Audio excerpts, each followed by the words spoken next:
Isaac sema dans ce pays, et il recueillit 7 années le centuple, car l'Éternel le bénit. Cet homme devint riche, et il alla s'enrichissant de plus en plus, jusqu'à ce qu'il devint fort riche. Genèse 26, 12, 13. L'homme agissait. Ici, Isaac est un type de l'humanité parvenue à la pleine stature. Maintenant, nous qui sommes familiers avec la typologie de l'Ancien Testament, nous savons qu'Isaac incarne la puissance de la résurrection. Il n'est pas nécessaire de prouver cela. Abraham, par la foi, l'avait recouvré des morts. Ainsi, Isaac typifie la puissance de la résurrection.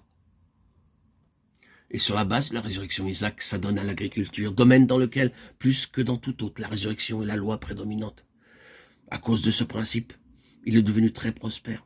La loi de la résurrection a opéré de telle manière qu'il s'accrut de plus en plus et devint très grand. Nous mettons l'accent sur cet accroissement, sur cette grandeur d'Isaac, qui est le produit de la résurrection. C'est là le facteur essentiel.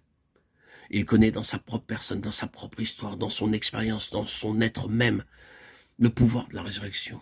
Et en raison de cette expérience même, de cette connaissance expérimentale, il est devenu très grand. À travers tout ce qui impliquait l'agriculture, il savait bien que même s'il est dit seulement qu'il semait dans la même année moissonnée au centuple, qu'il n'y avait pas de récolte possible sans un profond labourage. Il devait labourer, ensuite venaient les semailles, puis de nouveau labourer avec endurance, en toute patience, courage, ténacité, avec la foi et l'espérance. Toutes ces choses sont liées au travail de l'agriculture. Je pense que c'est un domaine dans lequel peut-être l'héroïsme est bien plus profond que dans tout autre.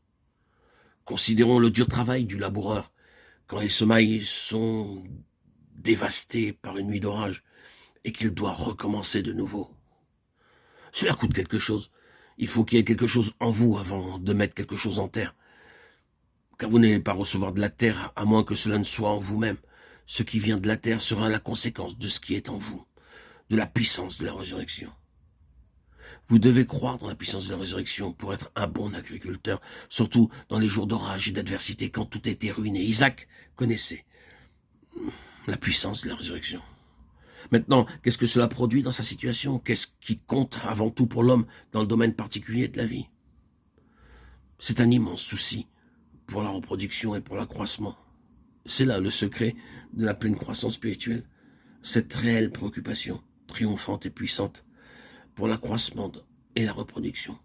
Que ce soit pour l'Église, pour une assemblée locale ou pour un croyant individuel, la croissance spirituelle, l'élargissement, la grandeur dépendra de ce profond souci pour la reproduction. Il était courant de dire, et c'est encore vrai dans certains milieux, qu'une Église non missionnaire est une Église morte. Elle ne croit jamais. Et il y a beaucoup de vérité dans cela. Oui. Où il n'y a aucun souci pour la reproduction, pour le salut des âmes, pour l'expansion de l'Église, il n'y a aucune croissance, aucune. Cette sorte d'esprit qui laboure, sème, travaille dur, qui endure, qui exerce le courage et la patience, malgré l'adversité et la déception, et qui persiste, parce qu'il croit que ce désir le Seigneur de la résurrection, c'est son désir le plus ardent. Cette sorte d'esprit va alors produire spirituellement beaucoup d'accroissement. Dans les individus, l'Église locale et pour l'Église tout entière. Ainsi, Isaac est non seulement l'incarnation, mais aussi l'expression de la puissance de la résurrection. Et c'est montré par ce grand souci pour l'accroissement. Est-ce que vous êtes concerné par l'accroissement spirituel ou êtes-vous juste assis passivement et indifférent comme des passagers attirant tout à vous-même, tel un parasite et ne donnant rien? Est-ce que vous laissez passer les saisons ou êtes-vous un véritable agriculteur dans le sens spirituel, réellement en souci pour l'accroissement? Cette chose doit centupler, rien de moins ne peut réellement marquer la pleine bénédiction de Dieu. Le centuple en moi et dans les autres. Alors, cela corrigerait grandement notre attitude envers les autres. Notre attitude limite trop souvent la vie spirituelle des autres. Nous critiquons, nous parlons d'eux, nous soulignons leurs défauts. Comment est-ce que nous employons nos langues à l'égard du peuple du Seigneur et de ses serviteurs? Comment agissons-nous dans nos maisons?